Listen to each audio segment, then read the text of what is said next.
ಹುಬ್ಬಳ್ಳಿಯ ಖಾಲಿ ಜಾಗದ ಬಳಿ ಇಬ್ಬರು ಗಂಡ ಹೆಂಡತಿ ಕಾರಿನಲ್ಲಿ ಮಾತನಾಡುತ್ತಿರುವಾಗ ಇಬ್ಬರು ಖದೀಮರು ಬಂದು ನವ ದಂಪತಿಗೆ ಚಾಕು ತೋರಿಸಿ ಲಕ್ಷಾಂತರ ರೂಪಾಯಿ ಬೆಲೆ ಬಾಳುವ ಚಿನ್ನ ಮತ್ತು ಹಣ ಸುಲಿಗೆ ಮಾಡಿಕೊಂಡು ಪರಾರಿಯಾಗಿದ್ರು.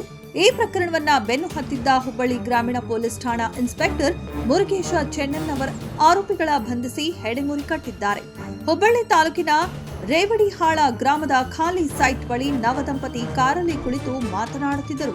ಇಬ್ಬರು ಕುಡಿದ ಅಮಲಿನಲ್ಲಿ ಬಂದು ಕಾರಿನಲ್ಲಿದ್ದ ಗಂಡ ಹೆಂಡತಿಗೆ ಚಾಕು ತೋರಿಸಿ ಕರುಳಲ್ಲಿದ್ದ 30 ಗ್ರಾಂ ಚಿನ್ನದ ಸರ ಮತ್ತು 4,500 ರೂಪಾಯಿ ನಗದನ್ನ ಸುಲಿಗೆ ಮಾಡಿಕೊಂಡು ಪರಾರಿಯಾಗಿದ್ರು. ಭಯಗೊಂಡ ದಂಪತಿ ಹುಬ್ಬಳ್ಳಿ ಗ್ರಾಮೀಣ ಪೊಲೀಸ್ ಠಾಣೆಯಲ್ಲಿ ದೂರನ್ನ ನೀಡಿದ್ರು.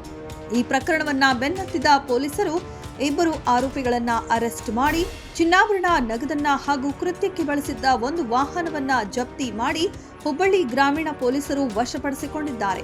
ಇನ್ಸ್ಪೆಕ್ಟರ್ ಮುರುಗೇಶ ಚೆನ್ನನ್ನವರ್ ಟೀಮ್ ಕಾರ್ಯಕ್ಕೆ ಧಾರವಾಡ ಎಸ್ಪಿ ಗುಂಜನ್ ಆರ್ಯ, ಡಿಎಸ್ಪಿ ವಿನೋದ ಮುಕ್ತೇದಾರ ಅವರು ಶ್ಲಾಘನೆ ವ್ಯಕ್ತಪಡಿಸಿದ್ದಾರೆ. ವರದಿ Yallappagowda Kundagol, Indian police TV, Hubballi.